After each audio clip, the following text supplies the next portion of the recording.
राधे राधे दोस्तों। आज मैं एक राजा रानी की कहानी लेकर आई हूँ जिनका सबसे प्रिय हंस कहीं खो जाता है। प्रद्युम्न सिंह नाम का एक राजा था। उसके पास एक हंस था। राजा उसे मोती चुगाया करता और बहुत लाड प्यार से उसका पालन किया करता। वह हंस नित्य प्रति सायंकाल राजा के महल से उड़कर कभी किसी दिशा में और कभी किसी दिशा में थोड़ा चक्कर काट आया करता। एक दिन वह हंस उड़ता हुआ दीवान जी की छत पर जा बैठा। उनकी पुत्रवधू गर्भवती थी।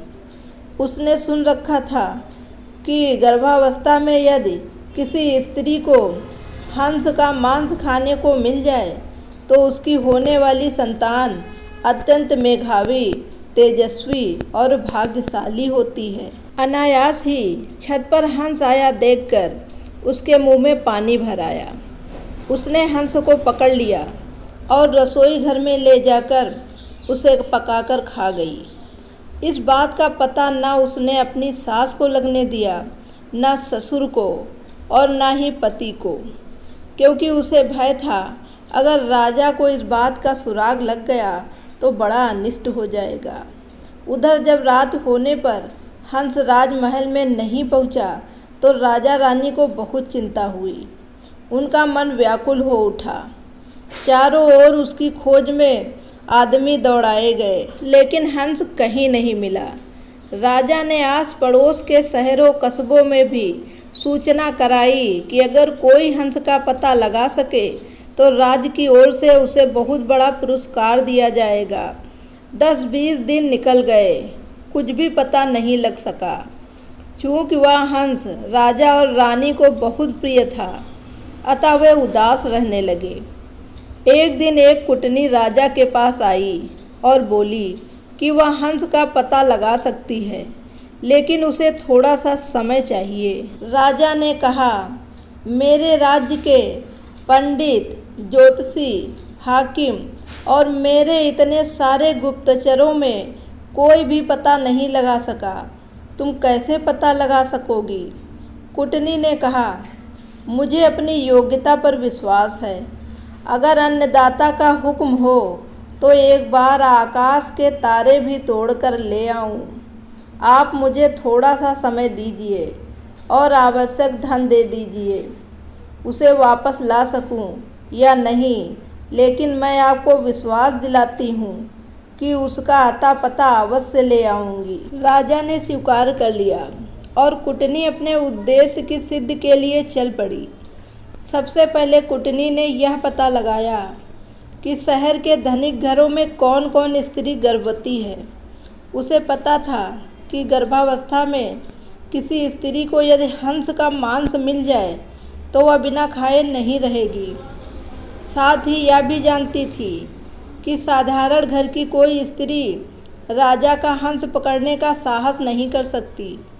खोजते खोजते उसे पता लगा कि दीवान की पुत्रवधू गर्भवती है। अतः उसके मन में संदेह हो गया कि हो सकता है राजा का हंस उड़ते उड़ते किसी दिन इनके घर की छत पर आ गया हो और गर्भावस्था में होने के कारण लोभवश वह स्त्री उसे खा गई हो। कुटनी ने सोचा, किसी भी स्त्री के साथ निकष्ट मैत्री करने के लिए उसके पीहर के हालचाल जानना आवश्यक है। इसलिए कुटनी उसके पीहर के गांव पहुंची।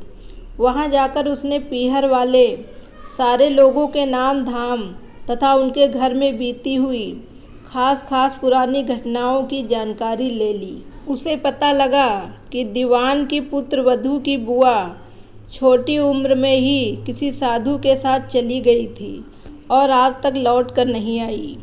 उसने सोचा, अब दीवान जी के घर जाकर उनकी पुत्रवधू की बुआ बनकर भेद लेने का अच्छा अस्त्र अपने हाथ आ गया है। वह दीवान जी के घर गई। उनकी पुत्रवधू के साथ बहुत स्नेह ममत्व की बात करने लगी और बोली, बेटी, मैं तेरी बुआ हूँ। हम दोनों आज पहली बार मिली हैं। तुम जानती ही हो कि मैं तो बहुत पहले घर छोड़कर एक साधु के साथ चली गई थी। हाल ही में घर लौटकर आई हूँ। और भाई से मिली तो उसने बताया कि तुम यहाँ ब्याही गई हो और तुम्हारे ससुर राज्य के दीवान हैं। यह जानकर मन में तुमसे मिलने की बहुत उत्कंठा हुई तो यहाँ चली आई। तुम्हें देखकर मेरे मन में बहुत ही हर्ष हुआ। भगवान तुम्हें सुखी रखे और तुम्हारी कोख से एक कांतिवान तेजस्वी पुत्र पैदा हो। मैं परसों वापस जा रही हूँ और तुम्हारे लड़का होने के बाद भाई भाभी को साथ लेकर बच्चे को देखने और उसका लाड प्यार करने यहाँ आऊँगी। दीवान की पुत्र वधू ने अपने भोलेपन के कारण उसकी बातों का विश्वास कर लिया और बोली, बुआ जी आप आई हैं तो 10-20 दिन तो रह लीजिए, जाने की इतनी जल्दी भी क्या पड़ी है। बुआ बनी हुई कुटनी को और क्या चाहिए था, उसने वहाँ रहना स्वीकार कर लिया। थोड़े ही दिनों में बुआ भतीजी खूब हिल मिल गईं। एक दिन बातों ही बातों में बुआ जी ने कहा, बेटी गर्भावस्था में किसी स्त्री को अगर हंस का मांस खाने को मिल जाए तो बहुत अच्छा परिणाम निकलता है। उसके प्रभाव से होने वाली संतान बहुत ही तेजस्वी और कांतिवान होती है। किंतु हंस तो मानसरोवर छोड़कर और कहीं होते ही नहीं, इसलिए ये काम कैसे हो। यह सुनकर उसने अपने हंस खाने की बात बुआ जी को सहज भाव से बता दी। सुनकर बुआ ने कहा, बेटी ये अचरज की बात है कि तुम्हारे यहाँ राजा के पास हंस था। तुमने जो कुछ किया वो बहुत अच्छा किया, किंतु तुम्हें किसी के सामने इस घटना का जिक्र करना नहीं चाहिए।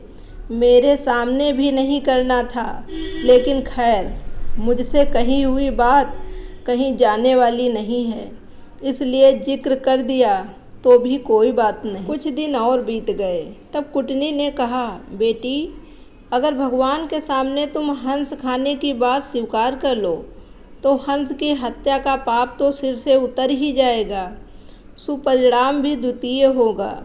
मंदिर के पुजारी से कहकर मैं ऐसी व्यवस्था करा दूंगी कि जिस वक्त वहाँ तुम सारी घटना बताकर अपराध स्वीकार करो उस वक्त पुजारी भी वहाँ नहीं रहेंगे तथा और भी कोई ना रहे, हम दो ही रहेंगी। उसने ऐसा करना स्वीकार कर लिया।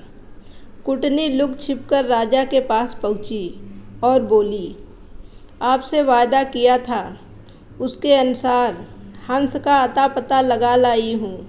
ऐसा कहकर उसने सारी घटना राजा को बताई। राजा ने कहा, इसका प्रमाण क्या है। वह बोली, फला दिन आप मंदिर में आ जाएं और हंस खाने वाली स्त्री की स्वीकारोक्ति स्वयं अपने कानों से सुन लें। राजा ने ऐसा करने की हाँ भर ली। नियत दिन समय से कुछ पहले पूर्व योजना के अनुसार कुटनी ने राजा को एक जरा ऊंचे स्थान पर रखे हुए एक बड़े से ढोल में छिपा दिया और बुआ भतीजी मंदिर पहुंची। मंदिर का पट खुला था। पुजारी और दूसरा कोई भी व्यक्ति वहां नहीं था। अब बुआ जी ने शुरू किया, हाँ तो बेटी क्या बात हुई थी उस दिन। दीवान की पुत्र वधू ने घटना आरंभ की। वह थोड़ी सी घटना ही कह पाई थी कि कुटनी ने सोचा राजा ध्यानपूर्वक सुन तो रहा है ना, इसलिए वह ढोल की तरफ इशारा करके बोली, ढोल रे ढोल सुन रे बहू का बोल। इसका इतना कहना था कि भतीजी का माथा ठनका। उसे वहम हो गया कि हो ना हो दाल में कुछ काला है। मालूम होता है मैं तो ठगी गई हूँ। वह चुप हो गई। बुआ बोली, हाँ तो बेटी आगे क्या हुआ। इस पर भतीजी बोली, उसके बाद तो बुआ जी मेरी आँख खुल गई, सपना टूट गया। ज्यों ही भतीजी की आँख खुली त्यों ही बुआ की आंखें भी खुल गई। राजा पूरी बात नहीं जान पाया, लेकिन उसको शक अवश्य हो गया था कि इसी स्त्री ने मेरे हंस को खाया है। अतः राजा दुखी मन से घर वापस लौट गया। और कुटनी को भी बहुत शर्मिंदगी महसूस हुई। तब राजा ने कहा कि मुझे पूरी बात मालूम हो चुकी है, अतः तुम्हें शर्मिंदा होने की कोई ज़रूरत नहीं है। राजा ने उस कुटनी को बहुत सारा इनाम दिया और वह कुटनी खुशी खुशी अपने घर वापस चली गई। दोस्तों, पूरी कहानी सुनने के लिए आपका बहुत बहुत धन्यवाद।